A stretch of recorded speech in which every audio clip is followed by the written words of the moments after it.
সমস্যা থেকে ভাড়া থাকি, কত লোক একটা জায়গা জমি সমস্ত জিনিসপত্র, ভবিষ্যতে জিনিসপত্র বিক্রি করে একটা বাড়ি জায়গা ভবিষ্যৎ করবো।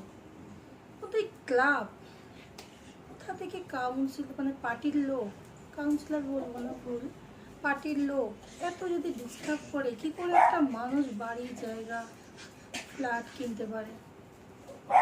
একটা বাড়ি নেওয়ার পরে কি যে ঝড় ঝামেলা আমার উপর থেকে আছে, বলতে গেলে আমার স্বর্গ শেষ হয়েছে টেনশনের থেকে। এই থেকে অসুস্থ হলাম, তার মধ্যে কি বলবো আর, টাকা টাকা টাকা টাকা, মানে বাড়িটাকে ঠিকঠাক করতেও পারলাম না, যেতেও পারি না ঠিকঠাক করে।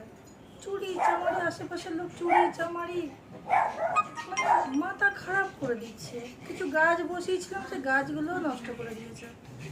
গেটের সামনে সবাই তো আমি গাছ ভালোবাসি, পশু পাখি পছন্দ করি, কিছু গাছ বসানো হয়েছে, সে গাছগুলোকে দুমড়ে মুচড়ে ভেঙে ফেলে দিয়েছে।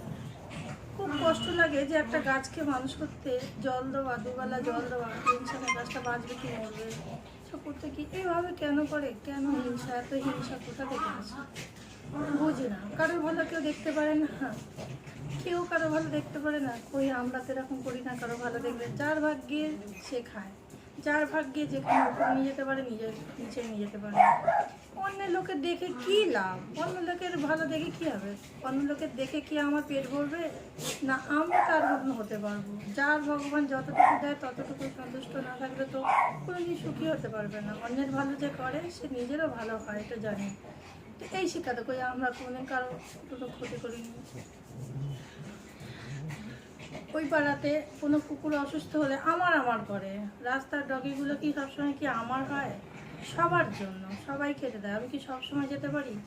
যে কটা দিন যাই আমি একটু খেতে পেতে দিই। ওপরে ওই বাড়িতে ড্রাই ফ্রুট আছে এদের জন্য, এ বাড়িতে থাকতে এরা ড্রাই ফ্রুট দেখলে ভাত খেতে চায় না, মাংস ভাত খায় না, সেই কারণে ড্রাই ফ্রুট রেখে আসা হয়েছে। তাও ওখান থেকে ড্রাই ফ্রুট যে আসুক, যে রাস্তা কুকুর আমার পাশ থেকে যাবে আমি তাকে একটু গিয়ে এক খামচা দিয়ে ড্রাই ফ্রুট দিয়ে আসি। যতবার কুকুর যায় দেখতে পেলেই আমার দিকে তাকায়, দেখলে তো বোঝে যে দেবে, কিছু না হলেও দেবে। কিরকম করে তাকিয়ে থাকে কোনো মানুষ, দেখে সহ্য করা যায়? গিয়ে দৌড়ে গিয়ে দিয়ে আসি। আমার হাজব্যান্ড আমার মেয়ে দেখে, দেখে কিছু বলে না, বলে সবসময় দেখি কোনো কাজ নেই, সারাদিনকে রাস্তার দিকে দেখো ডগিগুলো যাচ্ছে, বিড়ালগুলো যাচ্ছে, ডগিগুলোকে খেতে দিই, বিড়ালগুলো তাকিয়ে থাকে, বিড়ালগুলোকে খেতে দিতে ডগিগুলো তাকায়, ডগিগুলো খেতে দিই, বিড়ালগুলো তাকায়। দিতে ভালো লাগে, মনে সন্তুষ্ট হয়। আর এই মানুষগুলো কি করে আমি বুঝি না। একটু কিছু হলে বাড়ির কুকুর, বিড়াল বাড়ির কুকুর আমাকে বলে কারো শুকনো দেবেন না, যেটুকু আমার ঘরে যাবে। কই আমার ডগিগুলোর কিছু হলে তো কেউ কিছু কাউকে চাইলে দেবে? বলুন না। আমার তো কোনো ইনকাম নেই, আমি আমার হাজব্যান্ডের পয়সা খাচ্ছি। হ্যাঁ, সেখানে আমার হাজব্যান্ড যেটুকু হাত খরচা দেয় রেডি করে রাস্তার কুকুরগুলো রাস্তায় চিকিৎসা করায়। একটা ক্যান্সার কুকুরকে অসুস্থ করলাম, সেদিন যে রাস্তার কুকুরগুলো কি কোনো লাভ আছে? এইগুলো ধরুন রেখেছি ভালোবেসে, সন্তানের মতন করে রেখেছি। এইগুলো ওই যে অনেকে বাচ্চা করিয়ে বিক্রি টিক্রি করে, সেই ধরনের না, হয়তো করি না। কেন করি না? এই কারণে, যদি আমাদের ওপর এরকম অত্যাচার করা হয় তাহলে কী করবে মানুষ? এদেরকে ভালোবেসে যদি রাখা যায় না, কত লোকের বয়স হয়ে গেলে ফেলে দেয়।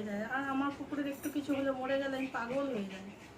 এই তো পরপর দুটো তিনটে কুকুর মারা গেল, তাতে আমি পাগল হয়ে গেলাম, অসুস্থ হয়ে গেলাম। তার মধ্যে মাথায় হয়েছে টিউমার, মাথার পিছনে টিউমার হয়েছে, মাঝখানে দাঁতে ইনফেকশন হয়ে গেল, কত রকম সমস্যা।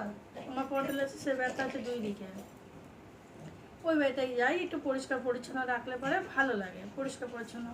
এই তো একটা লোক রেখে বাড়িটা পরিষ্কার করলাম, এবার টুকিটাকি পরিষ্কারগুলো না যদি নিজেরা না করি তাহলে সম্ভব না। কত লোক রেখে সম্ভব হয়?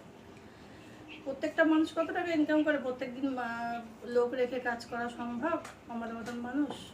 যাই হোক, তা সেখানে পাড়া প্রতিবেশী যদি এত পিছনে লাগে, গাছ বসাবো গাছ নষ্ট করে দেয়।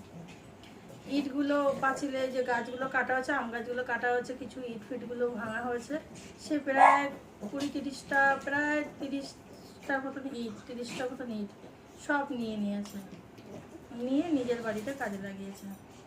সিমেন্ট রাখা হচ্ছে, সিমেন্টটা রং ক্ষতি করে দিয়েছে, নষ্ট হয়ে গেল। এরকম করলে কোন মানুষ সহ্য করে? সে পাড়ার মধ্যে থাকবে কি করে? তার মধ্যে পার্টির লোক টাকা টাকা করে দিন রাত্রি বাড়িতে চলে আসছে, এসে মানে ই করছে, পার্টির লোক চলে আসছে বাড়িতে, এসে টাকা টাকা করে মাথা খারাপ করে দিচ্ছে। ক্লাবের থেকে বললো ঠিক আছে। আমি আমি বললাম আমি এত টাকা দিতে পারবো না, এমনি তো অসুস্থ হয়ে যাচ্ছে, মাঝখানে মেয়ের একটু অ্যাক্সিডেন্ট হয়েছিল, পায়ে ব্যথা ট্যাথা লেগেছে, হাতে হাতে অনেক চোট খেয়েছে, দুটোর মধ্যে যেন একটা না একটা সমস্যা যায় মানুষের। যাই হোক, সেখানে আমি বললাম আমি এত টাকা দিতে পারবো না, আমি হাফ টাকা দিতে পারবো, দেবো। ওরা বললো না আমি 1 টাকাও কম নেবো না, আমাকে এত টাকা আমাদের ক্লাবকে দিতেই হবে, আমাদের কমিটিকে দিতেই হবে।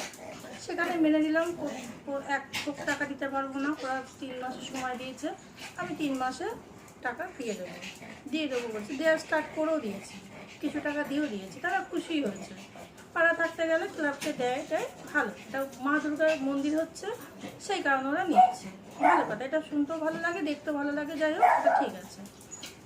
তারপরে পার্টির লোক ও এরকম করলো, কোন মানুষ আমাদের পার্টি দেখতে দেখতে যাবো আর একজন, তার মধ্যে পুজো গেল, কতগুলো চাঁদা ফাঁদা দিলাম, তবে এক জায়গায় তো চাঁদা দেওয়া সম্ভব না, কতগুলো জায়গা, ঠিক আছে।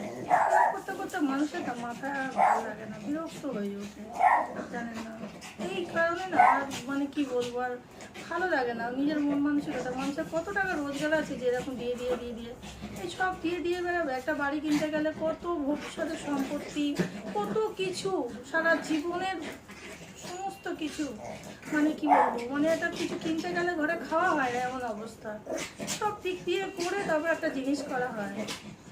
হ্যাঁ, এটা 2% টাকার কোনো ব্যাপার নেই, সারা জীবনের মানে কি বলবো, সারা জীবনের সব কিছু দিয়ে একটা জিনিস তৈরি করা হয়।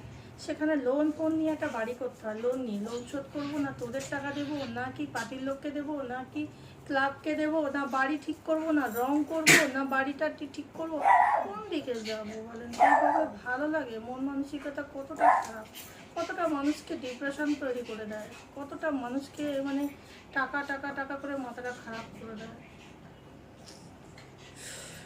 High, bye bye, tata. ভালো লাগে না, জানেন না, খুব মাথাটা খারাপ হয়ে যায়।